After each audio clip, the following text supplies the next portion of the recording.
Hello everyone साथियों। यह प्रश्न जो है यह बाल विकास में प्रश्न पूछा हुआ क्वेश्चन है। एक खेल क्रिया के दौरान चोट लगने पर रोहन रोने लगा। यानी एक खेल हो रहा है और उसमें क्या है, रोहन को चोट लगा तो रोने लगा। यह देखकर उसके पिता ने कहा, लड़कियों की तरह व्यवहार न करो, लड़के रोते नहीं है। पिता का यह कथन क्या दर्शाता है? सबसे पहले आप समझने की कोशिश करेंगे अच्छे से। ऐसे ही घुमा के प्रश्न पूछा जाता है कि चोट लग गया, ठीक, एक रोहन को, और उसके और रोहन ने क्या किया, रोने लगा। तो उसके पिता ने कहा कि लड़कियों की तरह व्यवहार न करो, लड़के रोते नहीं है। तो यह पिता का क्या कथन है? तो सबसे पहले एक नजर दर्शाते हैं। क्या लड़के रोते नहीं है क्या? लड़के रोते नहीं है क्या? लड़के का दिल नहीं दुखता है क्या? जब, हाँ, लड़के रोते हैं। तो लड़के कब रोते हैं? तो ऐसा नहीं है कि बहुत लोग कहते हैं कि लड़के जो रोते हैं ना, जब लड़के का, ये रेड कलम से लिख रहा हूँ, दिल, दिल जब टूटता है तो लड़के रोते हैं। तो क्या लड़की नहीं रोते हैं क्या? लड़की भी रोते हैं और लड़के भी रोते हैं। तो एक आप इस कॉन्सेप्ट को समझने की कोशिश करेंगे कि लड़के रोते हैं, क्या लड़की नहीं रोते हैं? तो यह क्या दर्शाता है? यह हमारा जो है, क्या यह लैंगिक रूढ़िवादिता को दर्शाता है कि लैंगिक रूढ़िवादिता को चुनौती देता है, या लैंगिक भेदभाव को कम करता है, या लैंगिक समानता को बढ़ावा देता है? तो साथियों, यह हमारा क्या कहलाता है? लैंगिक रूढ़िवादिता को दर्शाता है। लैंगिक रूढ़िवादिता में कहा जाता है कि जैसे अगर घर का काम है, घर का काम है, तो घर का काम सिर्फ महिला करेगी। क्या पुरुष नहीं कर सकती है? हाँ, पुरुष और महिला दोनों घर का काम कर सकती है।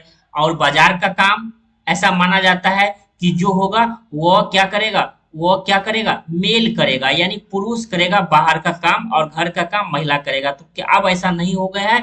अब तो ऐसा समय बदल चुका है।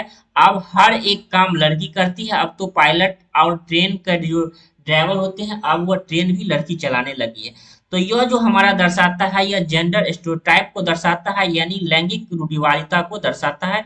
तो इस प्रकार एक नंबर ऑप्शन आपका सही हो गया। और यहाँ से ऐसे प्रश्न आपको देखने को परीक्षाओं में जरूर देखने को मिलता है।